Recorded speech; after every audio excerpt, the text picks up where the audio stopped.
बिस्मिल्लाहिर्रहमानिर्रहीम अस्सलाम वालेकुम। Welcome to SWS learn all only YouTube channel. आज की वीडियो में हमने ऑर्गेनिक केमिस्ट्री 2021 का पास पेपर सोल्व करना है, जिसका कोर्स कोड है 305।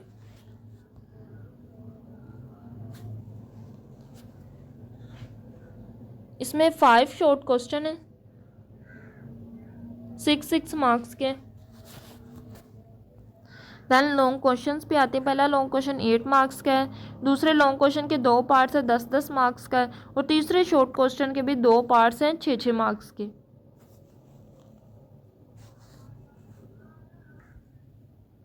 So let's start our video. Solve past paper 2021. Describe the mechanism of aldol condensation reaction.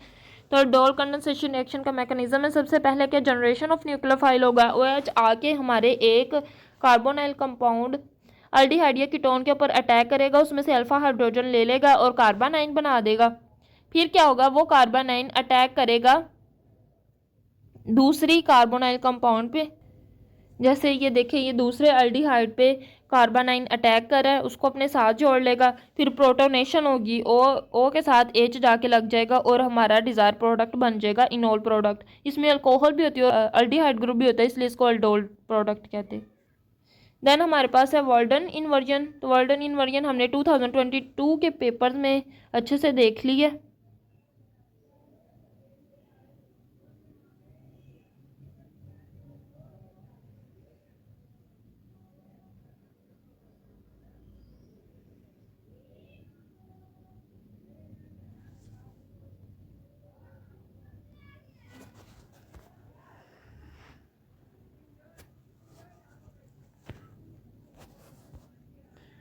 अगला क्वेश्चन से हमने ऐसे कंपाउंड की एग्जांपल देनी जिनके पास स्टीरियो सेंटर नहीं होता लेकिन वो ऑप्टिकली एक्टिव होते हैं।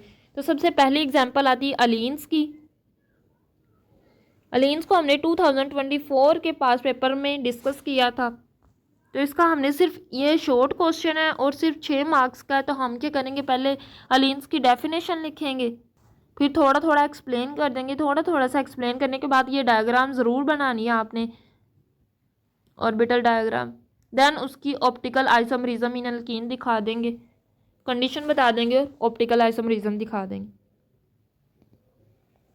देन बाइफिनाइल भी एक ऐसा कंपाउंड, अलीन्स, बाइफिनाइल और स्पायरोजन्स या स्पायरो कंपाउंड। ऐसे तीन हैं ये कंपाउंड्स जो कि ऑप्टिकली एक्टिव होते हैं लेकिन इनमें स्टीरियोजेनिक सेंटर कोई मौजूद नहीं होता। बाइफिनाइल्स को भी हमने देख लिया था।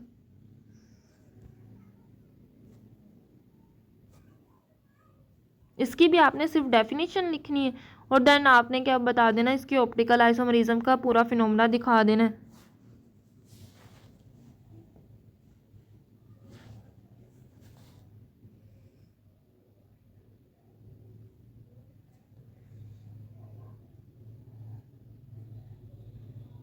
देन रिएक्शन है स्टीरियो आइसोमरिज्म।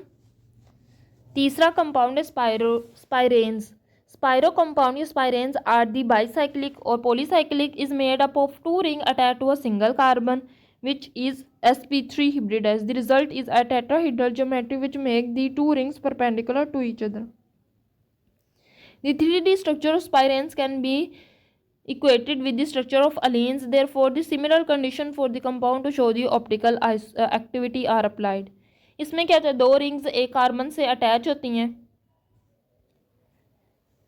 और इनके साथ भी ग्रुप्स अटैच होते हैं। अब इनके साथ जो ग्रुप्स अटैच है, एक कार्बन के साथ हमेशा डिफरेंट ग्रुप अटैच होने चाहिए, सिमिलर ग्रुप्स नहीं अटैच होने चाहिए। आप इसकी एक्टिविटी दिखा सकते हैं।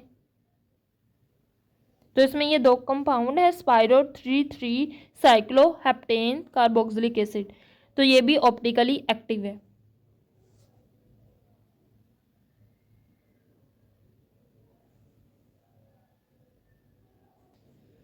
देन अगला क्वेश्चन है वाई हमने फॉलोइंग कंडीशन बतानी है एसिडिक और बेसिक स्ट्रेंथ की। पहले अमाइड जो है हमारे पास लेस बेसिक है देन अल्काइल अमाइड से। तो ये भी हमने पिछले पास पेपर्स में डिस्कस कर लिए थे कि क्यों ये कम बेसिक है।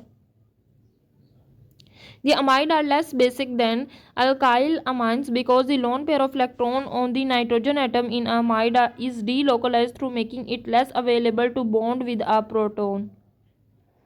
The carbonyl group in amides is highly electronegative. drawing electron toward and making the lone pair of nitrogen less available. अगला है benzoic acid and cyclohexoic acid.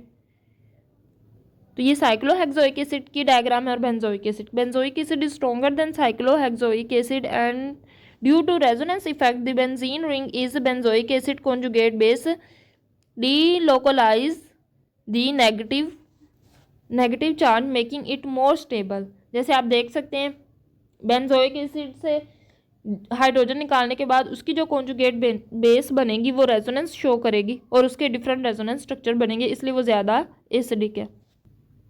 Then अगला क्वेश्चन है arrange aniline N methyl aniline and N dimethyl aniline in the increasing of basicity with justify reason. हमने पहले structure बना लिया, पहला alanine का है, दूसरा एन मिथाइल एनिलीन का है, तीसरा जो है वो एन डाईमिथाइल एनिलीन का। Resonance effect is the same in all three bases but different line in the inductive effect. तीनों में रेजोनेंस सेम होगी लेकिन इनका इंडक्टिव इफेक्ट तीनों में डिफरेंट होगा। There are 2 methyl groups in N dimethyl aniline which is electron donating by positive inductive effect has increase electron density on the nitrogen atom. There is only one methyl group in n methyl aniline, hence by positive inductive effect the increase in electron density on nitrogen atom is less. पहले में क्या N dimethyl aniline में 2 methyl group है, दोनों ही electron donating group है, nitrogen के ऊपर electron की डेंसिटी को इंक्रीज कर देंगे।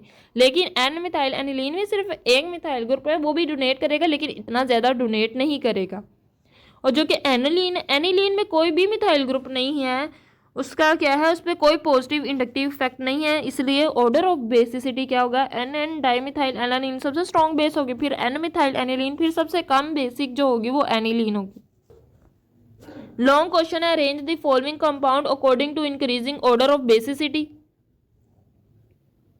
हमें डिफरेंट कंपाउंड दे दी कि हमने बताना है कि कौन सा ज़्यादा स्ट्रॉन्ग बेस है, तो हम ऑर्डर नीचे दिखा सकते हैं। ये ऑर्डर है, सबसे बेसिक साइक्लोहेक्सेन अमाइन है, फिर दूसरे में कॉन्जुगेशन आ जाती है, बॉन्ड्स आ जाते हैं, और एक 4 पोजीशन पे हमारे पास मिथाइल ग्रुप आ जाएगा। एक में मिथाइल ग्रुप रिमूव है और एक में 4 पोजीशन में कार्बोक्सिलिक एसिड आ गया।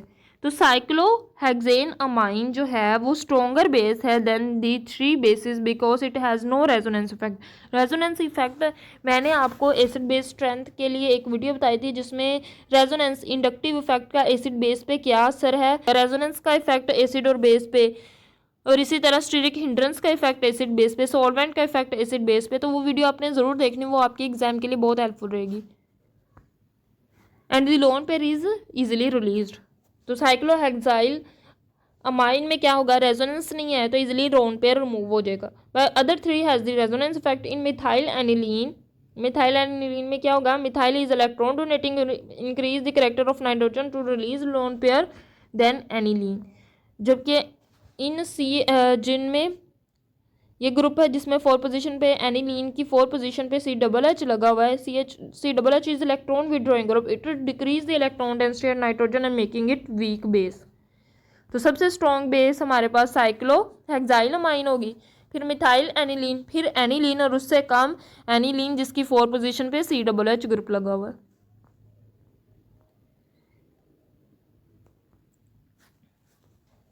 अगला हमारे पास क्वेश्चन है, इसका बेसिक ऑर्डर पहला है 1 हाइड्रोजन इमिडाजोल, तो ये सबसे ज़्यादा स्ट्रॉन्ग बेस है, फिर इमिडाजोल, फिर पायरिडीन, फिर थायाजोल, फिर ओजाजोल। कितना मुश्किल नाम है।